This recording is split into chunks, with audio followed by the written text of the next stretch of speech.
Adjacency bonuses in Civ 7 can really make a difference to your yields. Your food, science, culture, happiness, production, and gold can all be greatly affected by just placing the right buildings in the right places. So today, we're going to run through some quick guidance on the different kinds of adjacencies you can get, and then we'll be looking at 3 different spawns to show you it's possible in any game. Let's get into it. So let's start with the basics. Luckily for you, there are only 3 types of adjacency bonuses you need to worry about. That's because food and gold share the same ones, science and production share the same, and then culture and happiness also share the same. So let's first look at food and gold. We'll be sticking to the antiquity age just to keep this guide as simple as possible. In this age, we have 2 main buildings for food and gold, the garden and the market. These 2 buildings both have the same adjacency bonuses, +1 for adjacent coast, +1 for adjacent navigable rivers, and +1 for adjacent wonders. So the best place to build one of these would be on a tile that has a lot of coastal tiles around it. You can place 2 buildings on one tile, so the garden and the market are perfect to place on the same tile. Next, we have science and production. There are 4 main buildings in this age for science and production: the library, the barracks, the academy, and the blacksmith. They all share the same adjacency bonuses, +1 for adjacent resources, and +1 for adjacent wonders. So the best place to build these would be in between a cluster of resources. You unlock the library and the barracks first, so they would be placed on the same tile. Then after unlocking the academy and the blacksmith, use a different spot with resources around it. And then we have culture and happiness. There are also 4 main buildings for these yields: the monument, the villa, the amphitheatre, and the arena. They all share the same bonuses, +1 for adjacent mountains,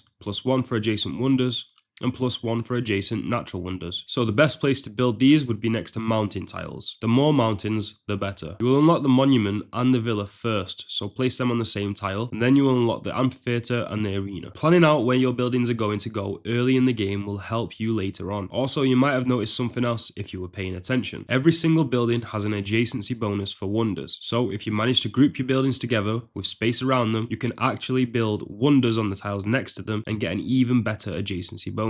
So now we understand the adjacency bonuses, but there's something else you need to consider. You see, in Civ 7, buildings can only be built on tiles with buildings adjacent to them. So essentially, you have to chain your buildings together. So let's say you wanted to build a library 2 tiles away from your palace. You'd have to build something next to your palace, and then you'd be able to build the library after that. This is where warehouse buildings come into play. The granary, the saw pit, the fishing quay, and the brickyard are all warehouse buildings. These are ageless buildings that provide flat bonuses to your improvements. The most important thing about them is that they don't have adjacency bonuses, so you can place them wherever you want and they'll still do the same thing. So in the situation with the library spot being 2 tiles away, we would build the granary next to the palace and then the library next to that. Okay, so that's the basics. Let's see what it looks like in practice, shall we? I'm going to load in 3 different times with different spawns and show you some examples for how to get these adjacency bonuses. Okay, so when we spawn in, we settle our city and then go straight for a scout. The next turn comes around and we use the scout's ability search. This opens up the surrounding area to see what we have around us. So from this, I can see a good spot for each adjacency, but there's only enough space for one of the buildings in each spot. That means we'll just have to use different spots with less adjacency bonuses for the next tier of buildings. Here is the spot for science and production, here's the spot for food and gold, and here's the spot for culture and happiness. So let's get the first tier of buildings down to see what it looks like. Okay, so we now have built all 6 of the tier 1 buildings. The monument and the villa are providing +3 culture and +4 happiness. The library and the barracks are providing +4 of both science and production, and the garden and the market are providing +7 food and +6 gold. These can be improved further with certain civics and technologies, also with the help of specialists who improve the yield adjacency, and then wonders can also be built next to them to boost them higher. Let's look at another start. So for our second start, we have the following spots. These 2 tiles are great for science and production. This 1 tile will be the best for culture and happiness, and then this tile is the best one we have for food and gold. On to the next spawn. For this spawn, we have the following. This spot is good for science and production, but will require us to build out 2 tiles to get to it. This spot is great for culture and happiness, and only requires us to build out 1 spot to get to it. And then there aren't any great spots for food and gold, so anywhere would be fine. Just doing this at the start of every game will help you locate those adjacency bonuses a lot faster. And did you know that Isabella is one of the best leaders in Civ 7, maybe even to the point of being broke? Click this video to find out why.